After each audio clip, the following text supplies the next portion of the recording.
Hello दोस्तों, अपने relationship को स्ट्रॉन्ग कैसे करें, ये सेकंड पार्ट है। अगर आप लोगों ने फर्स्ट पार्ट नहीं देखा है तो उसका लिंक डिस्क्रिप्शन में है, आप एक बार उसे जाकर ज़रूर देखें ताकि आपको ये वीडियो अच्छे से समझ आ सके। और चलिए अब शुरू करते हैं। तो सबसे पहला पॉइंट आता है वो है treat like a best friend. अब दोस्तों आपको तो पता ही कि हम अपने बेस्ट फ्रेंड के साथ कितने ओपनली बात कर पाते हैं। अगर हमें कोई भी प्रॉब्लम होती है तो सबसे पहले हम अपने बेस्ट फ्रेंड को ही बताते हैं। तो अगर आप किसी के साथ रिलेशनशिप में हैं और उसको अपने बेस्ट फ्रेंड की तरह ही ट्रीट करेंगे तो ज़्यादा चांसेस है कि वो आपकी बातों को समझ पाएगा, आपको समझ पाएगा और इस तरह से आपका रिलेशनशिप स्ट्रॉन्ग हो जाएगा। दोस्तों जो नेक्स्ट पॉइंट आता है वो है making up after argument / avoid ego. अब दोस्तों कोई भी रिलेशनशिप कितना ही स्ट्रॉन्ग क्यों ना हो, कभी ना कभी उस रिलेशनशिप में आर्ग्यूमेंट्स तो हो ही जाते हैं। काफ़ी बार हम देखते हैं कि हम जिसकी सबसे ज़्यादा रिस्पेक्ट कर रहे होते हैं, जैसे कि हमारे पेरेंट्स, कई बार हमारी उनके साथ भी किसी बात को लेकर के बहस हो जाती है। ऐसा ही हमारे रिलेशनशिप में भी कई बार होता है कि हम किसी भी बात में आपस में बहस कर लेते हैं। तो दोस्तों ऐसे केसेस में अगर आपकी बहस आपके पार्टनर के साथ हुई है तो ये आपका फ़र्ज बनता है कि आप उनको फिर से मनाएं।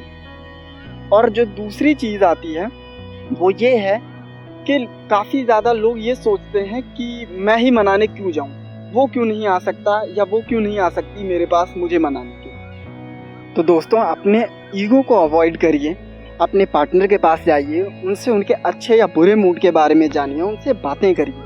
आपकी ये कोशिश होनी चाहिए कि आपकी तरफ से आपके पार्टनर को कोई भी प्रॉब्लम ना हो। अगर आपके बीच में थोड़ी बहुत किसी चीज़ को लेकर के आर्ग्यूमेंट हो भी गई है तो ये आपका फ़र्ज़ बनता है कि आप जाइए और उनको मनाइए। अगर आप इन छोटी छोटी पॉइंट्स को भी अप्लाई करते हैं तो यकीन मानिए आपका रिलेशनशिप बहुत ही ज़्यादा स्ट्रॉन्ग बन जाएगा। तो स्ट्रॉन्ग रिलेशनशिप का एक स्ट्रॉन्गेस्ट पॉइंट ये भी है कि आप अपने ईगो को अवॉइड करिए और हर एक आर्ग्यूमेंट के बाद आप अपने पार्टनर को मनाइए। दोस्तों जो हमारा थर्ड पॉइंट आता है वो है गिव अ प्रॉपर स्पेस। अब चलिए हम इसका मतलब जान लेते हैं। कई बार ऐसा होता है कि हम सामने वाले पर अपनी बातों का कुछ ज़्यादा ही प्रेशर डाल देते हैं, चाहते ना चाहते हुए भी ये चीज़ हो जाती है। हमें लगता है कि हमें उसकी फिक्र है इसलिए हम उससे इतने सवाल जवाब कर रहे हैं, लेकिन शायद सामने वाला इसको कुछ अलग ही वे में ले जाता है। तो अगर आपको भी ऐसा लग रहा है तो कुछ टाइम के लिए आप स्पेस मेंटेन करें, कुछ टाइम के लिए आप उनको उनके अपने ख्यालों के साथ अकेला छोड़ दें। दोस्तों आपको ये जानकर बहुत ही हैरानी होगी कि जब भी हमारे माइंड में कुछ चल रहा होता है या अगर हम किसी भी चीज़ को लेकर के बेचैन हैं तो उस टाइम हम किसी से बात करने से बेहतर खुद को अकेला करना समझते हैं। और ये अच्छी बात भी है। अगर हम अपने आप को अकेला छोड़ते हैं, कुछ टाइम के लिए खुद से ही बात करते हैं, खुद को ही थोड़ा सा वक्त देते हैं, तो हम एक अच्छे मूड में आ जाते हैं। ऐसा करने से आपके पार्टनर का मूड अच्छा होगा और आपके रिलेशनशिप में काफ़ी ज़्यादा अच्छी बातें होंगी और आपका रिलेशनशिप काफ़ी स्ट्रॉन्ग हो जाएगा। तो दोस्तों अगर आपको लगता है कि आपको अपने पार्टनर को एक फ्री स्पेस देना चाहिए तो आप बिल्कुल उसे एक फ्री स्पेस दीजिए, क्योंकि ऐसा करने से वो ना ही अच्छे मूड में आ जाएगा बल्कि आपके बारे में या आपसे खुलकर उस चीज़ के बारे में बातें भी करेगा। तो ये एक बहुत ही इम्पॉर्टेंट पॉइंट है।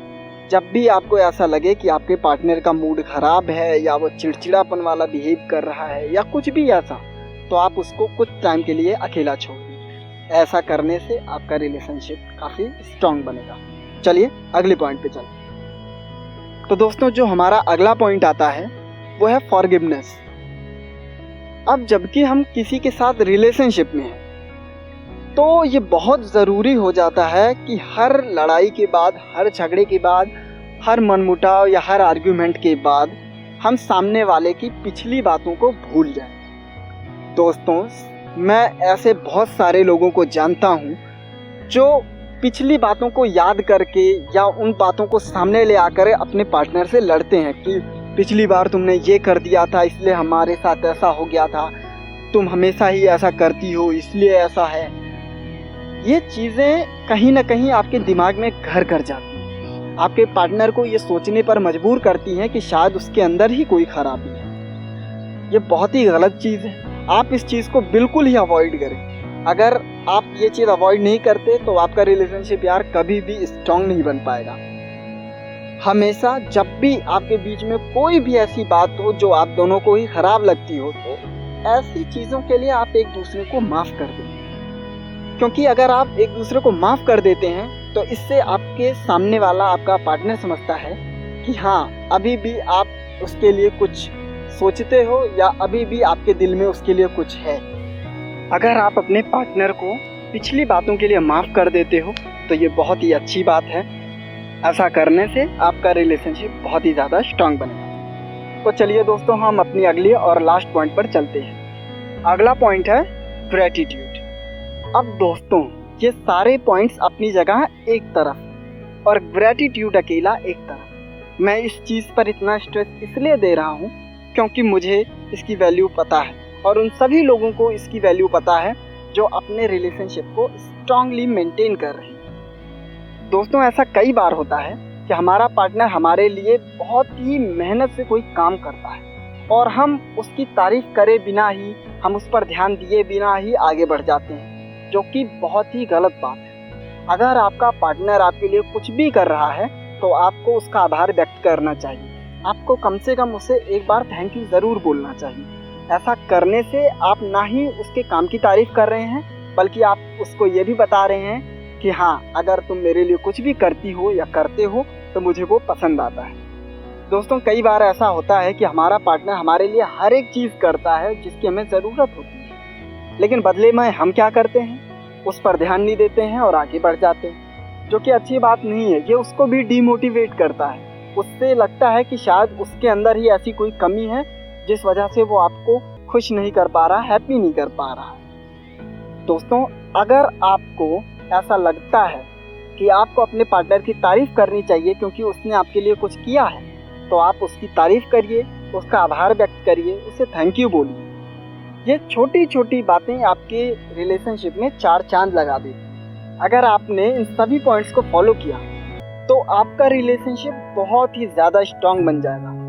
जैसा कि मैंने आपको पिछले ही वीडियो में बता दिया था, एक अच्छे रिलेशनशिप को स्ट्रांगली मेंटेन करना एक छोटे से बच्चे को ग्रो करने जैसा है। तो आपको इन सभी बातों का ख्याल रखना चाहिए जिससे आपके रिलेशनशिप पे कोई भी बैड इम्पैक्ट ना पड़े। दोस्तों, अगर आपको ये वीडियो पसंद आया हो तो अपने फ्रेंड सर्कल में अपने दोस्तों के साथ इसको शेयर करिए, लाइक कीजिए, कमेंट कीजिए और इस चैनल पर अगर आप पहली बार आ रहे हैं तो इस चैनल को सब्सक्राइब कीजिए, क्योंकि हम आपको ऐसे ही कमाल की वीडियोस देते रहेंगे। तब तक के लिए अपना ख्याल रखिए। आप सभी का धन्यवाद।